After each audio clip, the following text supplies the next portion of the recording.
短剧《折腰》原本只是一个在粉丝圈中传得火热的 IP 改编消息，可没想到刚刚流出的开机照就瞬间引爆全网话题。尤其是那一抹刺眼的红衣，让人忍不住多看3眼。女主站在片场中央，红衣如火，眉眼间透着一股冷艳与灵动的结合，仿佛从原著的字里行间直接走出来。摄影机还没开始运转，她就已经带来了强烈的视觉冲击力。相比之下，站在她身边的男主似乎并没有撑起这个画面。网友纷纷表示，这对比太明显了吧。红色在影视作品中一直是非常考验演员气质的颜色，因为它能瞬间放大一个人的优缺点。但折腰女主的这套红衣却成为了她的加分神器。设计师采用了改良汉服与轻型戏曲元素的结合，让袖口和裙摆在风中有流动感，既保留了古韵，又充满现代感。更重要的是，女主的五官足够立体，眼神够犀利，配上红色，整个人就像一团燃烧的火焰。这不仅仅是造型成功，更是演员和角色的灵魂契合。难怪开机照一出，评论区就被太美了刷屏。与女主惊艳的亮相形成强烈反差的是男主的造型和气质。很多观众在开机照中第一眼就感到落差，服装设计虽然中规中矩，但缺乏质感，发型也显得有些呆板。更重要的是，他的眼神没有故事感，站在红衣女主旁边显得气场不足。有网友甚至直接留言，如果换成刘宇宁，这画面直接升华几个档次。这种对比不可避免地让人产生质疑，这样的男主能撑得起折腰这个充满张力的故事吗？为什么大家会第一时间拿男主和刘宇宁做对比？原因很简单，刘宇宁早已在多部古装短剧中证明了自己的存在感。他的身高、声音、眼神和整体气场，天然带着一种古装剧男主滤镜。在网友的印象中，如果折腰是刘宇宁出演男主，那么男女主的视觉平衡感会非常强，甚至可能出现势均力敌的氛围。而现在的开机照，让观众本能地觉得女主的光芒压过了男主，画面失衡，故事代入感也会被影响。必须承认，折腰女主的选角是一次极为成功的决定。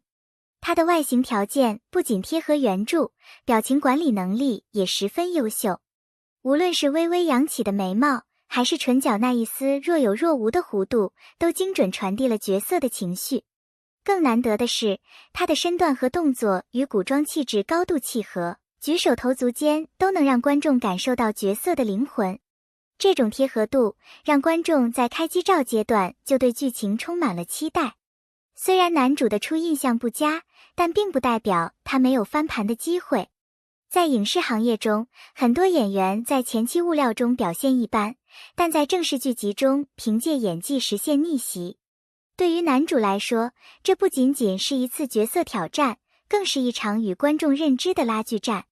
如果他能在表演中找到属于自己的节奏，塑造出令人信服的角色，也许还能挽回口碑。不过，从目前的网络舆论来看，他必须付出加倍努力。折腰是一部在小说圈内拥有庞大粉丝基础的作品。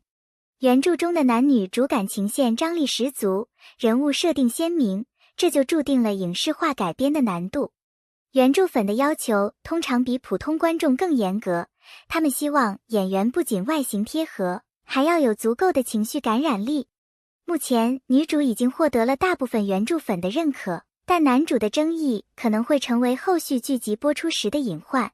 从开机照可以看出，折腰在服化道上投入不小。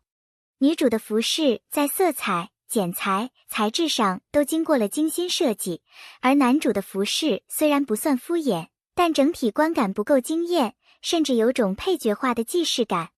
发型方面，女主的细节处理很到位，发丝蓬松自然，发饰也与整体造型相呼应。男主的发型则显得有些生硬，不够灵动。这种视觉差距无形中加深了网友的质疑。导演在选角和造型上的取舍一定有自己的考量。或许男主的外形不是最突出的，但他在试镜中展现了符合角色内心的表演张力。导演可能更看重演员的可塑性和剧本契合度，而不仅仅是视觉冲击力。然而，在当下这个颜值即正义的市场环境里，这种选择无疑会面临更大的舆论压力。在短视频与社交媒体高度发达的今天，开机照的传播速度远远超过了过去。一旦某个画面被网友截取并广泛转发，讨论热度就会像雪球一样滚大。折腰开机照正是如此，女主那一袭红衣的画面已经被做成了无数张壁纸、头像、动图，而男主的形象却因为气场不足被反复比较，甚至调侃。这种对比并不仅仅影响演员的个人形象，还可能提前影响观众对整部剧的期待值。虽然很多导演和编剧都强调演技第一，但不可否认，观众对影视作品的第一印象往往来自演员的颜值与气质。折腰作为一部改编自高人气小说的短剧，本身就自带粉丝滤镜，而这些粉丝对男主必须帅、必须有气场的执念很强。男主一旦在外形上不能满足期待，就需要用更强的表演力去弥补，否则很容易被边缘化。刘宇宁在短剧和古装剧领域积累的成功案例，让他在观众心中成为黄金标准。他的声音醇厚，台词清晰，眼神有戏，再加上修长的身材和稳重的气质，使得他几乎成为古装男主的模板。当观众把折腰的男主和刘宇宁对比时，这种差距就被无限放大，即使男主在其他方面有优点，也很难在第一时间被注意到。折腰的故事背景设定在一个架空的古代王朝，男女主之间既有命运的羁绊，也有情感的试探。这样的剧情对演员的化学反应要求极高。如果男主不能在气场上与女主平衡，观众在看感情戏时就会觉得不对味。而女主的红衣亮相已经给角色加了太多分，这反而加重了男主的压力。他必须要找到与女主同频的方式，否则这种不对等会贯穿整部剧。在微博、抖音和豆瓣上，围绕开机照的讨论已经形成两大阵营。一部分人坚持颜值不等于演技，认为男主可能会用实力征服观众；另一部分人则直言第一印象太重要了，担心这种差距会影响最终的观剧体验。这种争论虽然激烈，但从宣传角度来说，其实也是一种热度的累积。毕竟，在当下的流量逻辑中，有争议就有讨论，有讨论就有关注度。不得不说，女主的优势不仅在于外貌，还在于她对镜头的掌控力。开机照只是静态画面，但她的眼神和姿态已经在无声中讲述了一个故事。这种能力很难通过短时间训练获得，更多是源于演员自身的天赋与长年累月的表演经验。她的红衣不仅惊艳，更传递了角色的独立与坚韧，这种视觉记忆会在观众心中长时间停留。虽然现在男主面临舆论压力，但如果他能抓住机会，通过角色塑造实现自我突破，反而可能逆袭成功。例如，在情绪爆发的重场戏中展现深厚的台词功底，在细腻的情感戏中拿捏眼神细节，这些都能让观众逐渐忽略最初的外形差距。历史上，很多被质疑的演员都曾用作品证明自己，折腰的男主依然有这种可能性。面对这样的舆论风向，制作团队必须迅速调整宣传策略。他们可能会在后续物料中刻意强化男女主的互动感，选择更有气场的定妆照来修正观众的第一印象。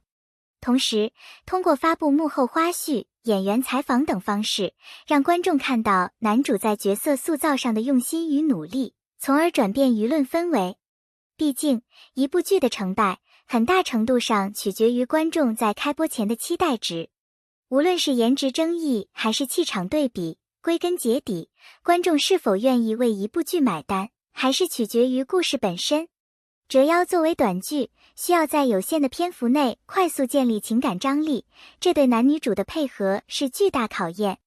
如果剧情够精彩，节奏够紧凑，角色够立体，那么即使男主的外形不被所有人认可，也可能凭借内容力赢得口碑。最终决定观众记忆的，不仅是红衣的惊艳，还有故事的余温。